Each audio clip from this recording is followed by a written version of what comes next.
My in-laws caught us completely off guard when they moved in without any prior notice. At first, I thought they were merely delivering a large package, but to my astonishment, they emerged from the front door, stating they had no intention of paying rent or doing any chores. They insisted that we take care of them and demanded the biggest room, expecting us to assist with their move. It was surreal. My father-in-law, Austin, and brother-in-law, Owen, had simply barged in and started giving orders about rearranging things. The situation was so absurd that I couldn't help but chuckle, finding humor in the midst of the chaos. With a grin, I reassured them, "It's totally fine," and promptly called my husband, knowing he would be home soon. I couldn't help but wonder how he would react to this unexpected mess, especially considering that the ones who had mocked me were his own family. As anticipated, my husband arrived home, visibly upset with Austin and Owen. However, he surprised everyone by showing them a document.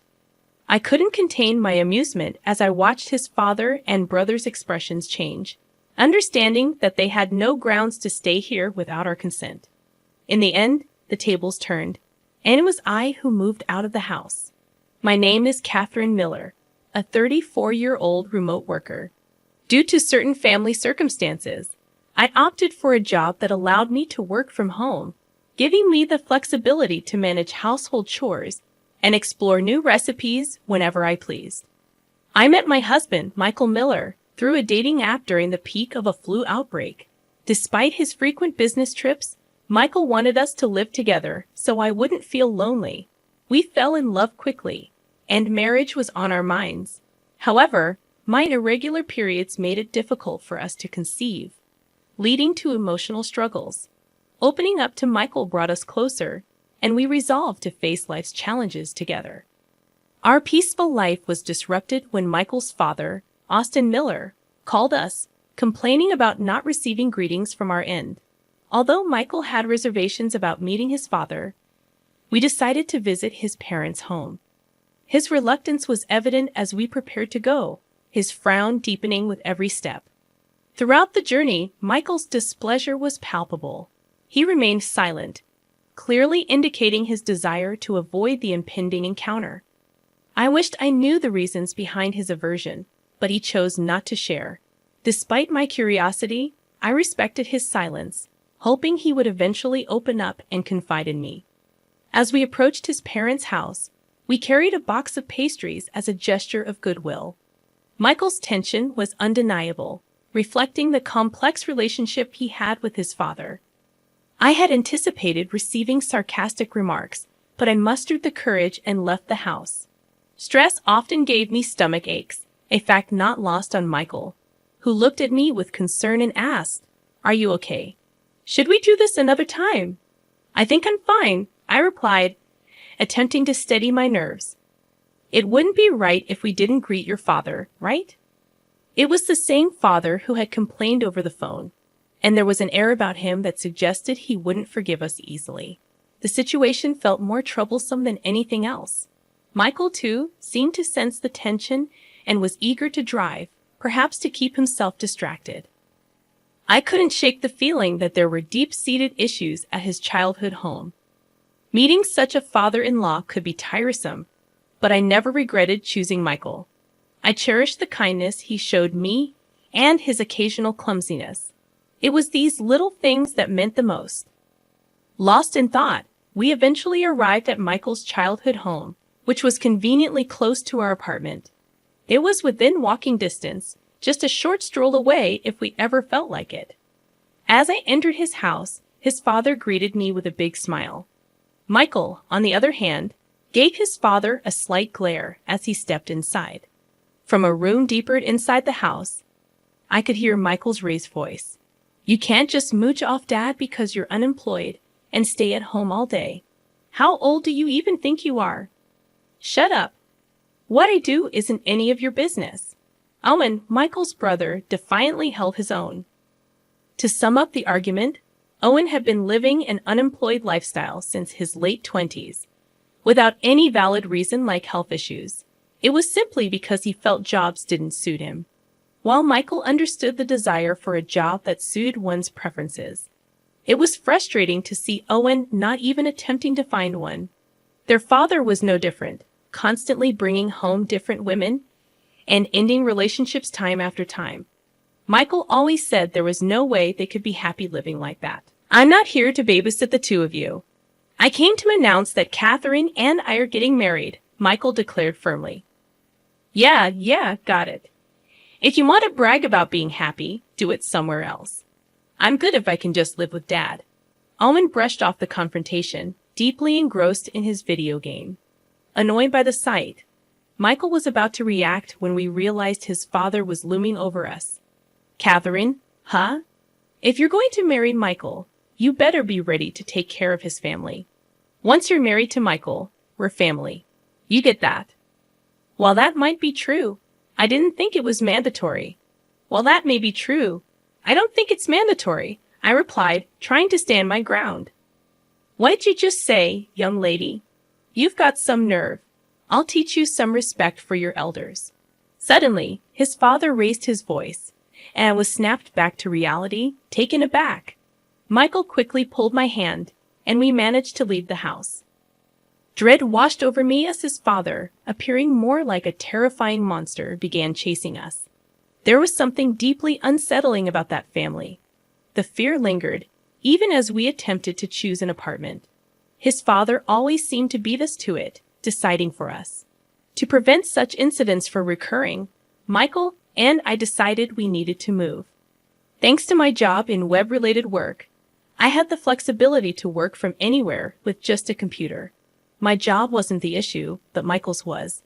While he enjoyed household chores, he also owned a carpentry business, often traveling for work. Consequently, I ended up handling most of the moving process. There was an inevitability to our situation, but I couldn't shake the feeling that his father and the jobless Owen might visit. Given my knack for bad premonitions turning true, all I could do was hope they wouldn't come. In the meantime, I proceeded with the moving arrangements, taking Michael's opinions into account. I wanted to get everything sorted before they potentially showed up at our house. Once the moving process was done, I was finally able to shift to working from home. There were still a few loose ends, including contacting a representative regarding a web video project I had discussed earlier.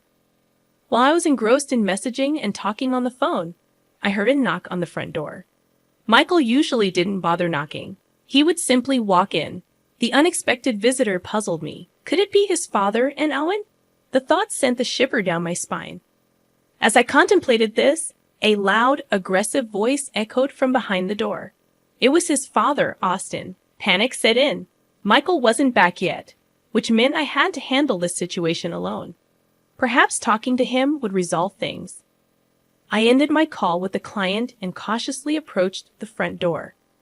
The relentless knocking only confirmed my suspicions. It had to be his father. Uncertain of his intentions, but determined to protect our peace, I mustered a polite greeting and opened the door slightly. Before I could react, Owen forcefully pushed the door open, dropping a large bag at the entrance with a satisfied grin. He theatrically collapsed onto a chair, exclaiming, "I'm exhausted." I asked Austin what was going on, and he explained, "We couldn't pay the mortgage on our place, so we sold it and decided to move. Naturally, we won't pay any rent or do any chores, so take care of us." With a self-centered air, both his father and Owen strolled into our apartment. Owen, lugging his baggage, scanned the rooms to decide where he would settle.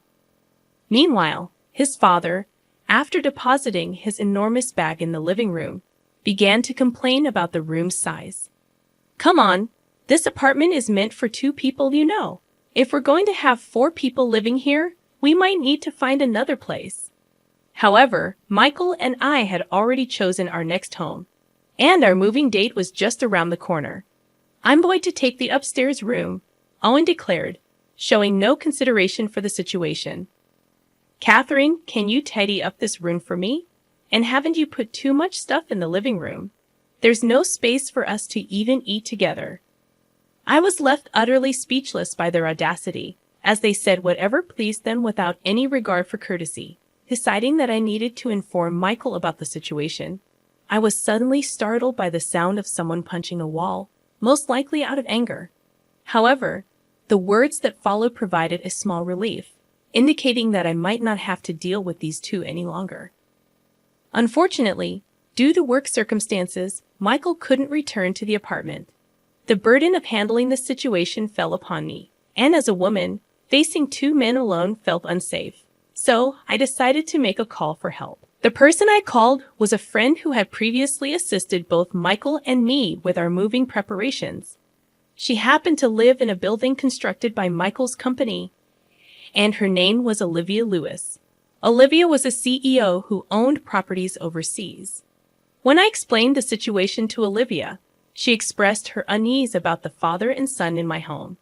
Soon enough, they arrived at our apartment, arrogantly scattering their belongings everywhere. Despite the fact that Michael and I were the rightful owners of the apartment, with me being the leaseholder due to my remote work, they seemed oblivious to the reality. With a gracious smile, I told the two clueless men, "That's totally fine. We're moving out of this apartment anyway." His father, appearing desperate, clung to me. I couldn't hide my condescending look as I firmly stated, "Don't cling to me looking so pitiful. It's embarrassing." He was on the verge of tears, trying to reason. "It's a joke, right? Tell me it's a joke." I responded sternly, "It's not a joke, Austin. Michael and I decided this together. There's no way I'd joke about it now." The same man who had been smug about the living room just a while ago was now clinging to me, looking truly pitiable. Owen, puzzled by the scene between his father and me, came downstairs and couldn't believe what he was witnessing. "Dad, are you seriously trying to make a move on Michael's wife? Now that's just unbelievable," Owen remarked. I had a few choice words for Owen, who was making such comments. To begin with, as soon as he arrived at our place, I was infuriated by his audacity in searching for his own room in a house he hadn't even rented. Their actions were beyond my comprehension. If anyone should be saying unbelievable, it's my line. You folks moving into someone else's house is just unbelievable. You didn't even have a lease. What made you think you could just move in and live here?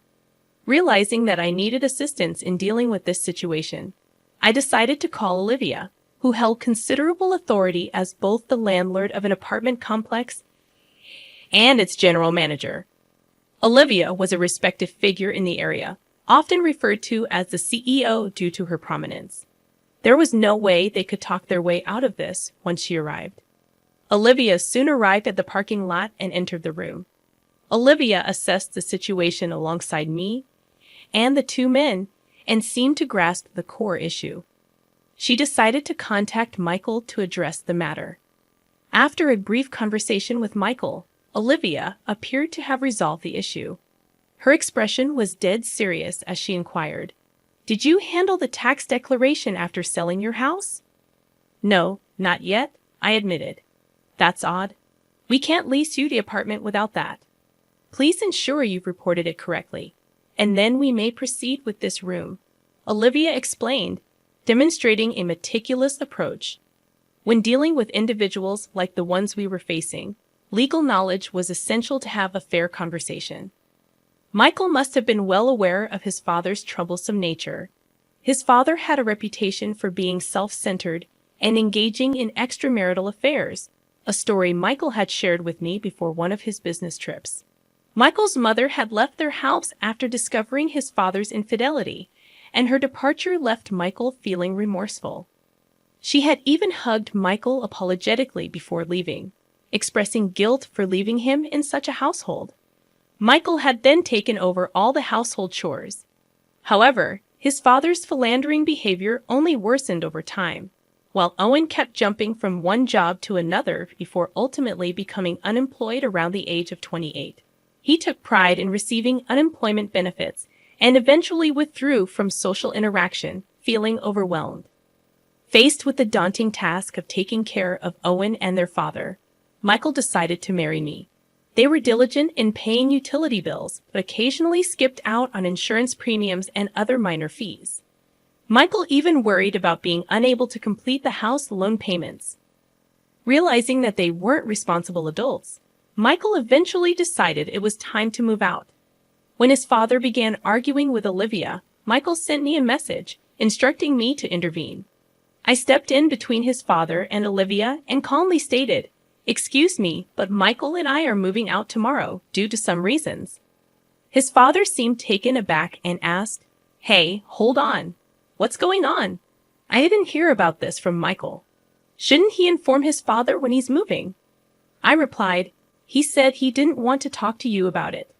He thinks it's best to live separately from a philandering, selfish person like you and Owen." To emphasize my point, I showed his father our conversation on WhatsApp, where Michael had voiced his dissatisfaction with his father. Although I had only been a listener, I had gathered a very negative impression of their past actions. Even during our brief interactions, I couldn't help but find it peculiar for his father and Owen to move into our apartment. Based solely on that fact, I had doubts about the reliability of this father and son duo. Olivia interjected during his father's grumbling, explaining, "Even if Catherine leaves, if you, Austin, don't declare the sale of your previous house, you won't be able to rent an apartment in the future." Austin, appearing somewhat baffled, responded, "But I have money on hand. Isn't that enough?" Olivia clarified, "No, it's not just about selling the house and being done, Austin. If you don't declare it, there are penalties. You'll be the one at a loss. Are you okay with that?" Austin reluctantly agreed, acknowledging the point. Olivia's reasoning made sense in the context of real estate transactions. If he had sold the previous house, he would eventually need to report it to the local authorities. Perhaps he hadn't even reported it to the real estate agency, which would be suspicious. Given their lack of research and understanding, it was evident that Austin and Owen had moved into our place without considering the necessary procedures. As I examined the documents Olivia had brought, it was apparent that they didn't comprehend any of it. I had been fielding questions from Austin and Owen about the documents and couldn't help but wonder how long it would take for them to grasp the situation. Michael and I had resided in this apartment for quite some time, and we had taken the initiative to research the necessary procedures. That's why everything went so smoothly for us. There were always pros and cons to everything, and it seemed like common sense to check things out before making such a significant move. Yet they had moved into our place without giving it any thought, which I found highly questionable. The ones acting recklessly were Austin and Owen. In that moment, Olivia decided to issue a warning to the two of them. "Please don't assume you can just move into this apartment immediately. I'll check everything thoroughly and get back to you. Then we can decide on the next steps," Olivia said firmly. Owen seemed to understand, sitting quietly and listening. To be on the safe side, I chose to spend the night at my parents' house as the apartment was going to be rented out the next day. I didn't want to sleep with two guys, especially ones who lacked common sense. Considering the risk of getting involved in some mess, I decided to let Michael's father and his brother stay in my apartment. Olivia, whom I got along with at the real estate agency, had suggested it too, indicating there might have been genuine issues. If anything went wrong, it could ruin our moving plans with Michael. I entrusted the situation to Olivia, the real estate agent, and informed Michael to proceed with the preparations for our new place. I stayed in touch with Olivia to check on how the two were doing. Based on her recommendation, the apartment was rented to Michael's father and Owen for just a few days. Olivia needed to verify if they had properly completed the necessary procedures at the real estate agency, and if they had been paying their taxes regarding the house they claimed to have sold. She also had to contact the associated real estate firm. It turned out that not only had they neglected post-sale procedures, but they also hadn't paid their taxes. Moreover, Olivia reported them to the police, suspecting they might have run off with just the sale money, hinting at a potential scam. To be safe, Olivia decided to inform Michael's father and Owen, who were staying in the apartment. If false information was provided to the real estate company, penalties would surely be enforced. They would not only have to pay the taxes, but also face potential penalties. I wondered how much money would be left in the end. According to what I heard from Olivia, it seemed that it might even go into the negative. The reason was that they had only consulted one real estate agency, which had good reviews and word-of-mouth recommendations. They believed the estimate would be the same no matter which agency they asked. Another task they had neglected was the property transfer process. In simple terms, it involved changing the property's name from Michael's father to the new owner. If there was any outstanding mortgage on the house, it should have been paid from the sale. But as expected, they hadn't paid it, turning the situation into a case with interrogations regarding the amount due and possible fraud. What was particularly bad was Michael's father insisting he knew nothing about it.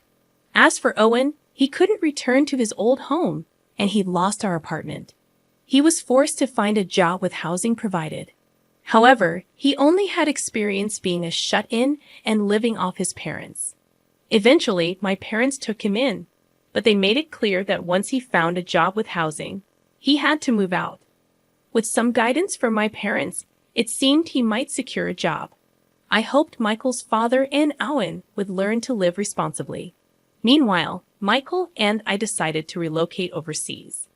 Michael's hard work had been recognized, and he was offered a project abroad in Spain. However, both of us were Americans who couldn't speak Spanish. We diligently studied, trying to learn basic conversation skills. I wanted to be able to hold everyday conversations as much as possible. More than anything, it was my first time going on a business trip abroad, so there was a part of me that was really excited. Michael's job was overseas, so he started looking at potential homes for us. He kept me updated through messages and calls, always trying to ensure I wasn't anxious. Today, from the airport, I received a call from a worried Michael who was about to fly to Spain. "Are you okay? I know it's been hard because of my dad and brother. I'm totally fine. I'm more excited about living abroad with you," I reassured him. "Good to hear," Michael said, his voice filled with relief. His relief made me happy too. We were now free from those two, and we were going to enjoy our lives. To achieve that, we would keep studying, learn new things, and adapt to our new life. Everything was going to be all right. And so, our life in Spain began. A child came into our lives, and our daily routine changed as a family of 3. We cherished our happiness and continued to live strongly every day.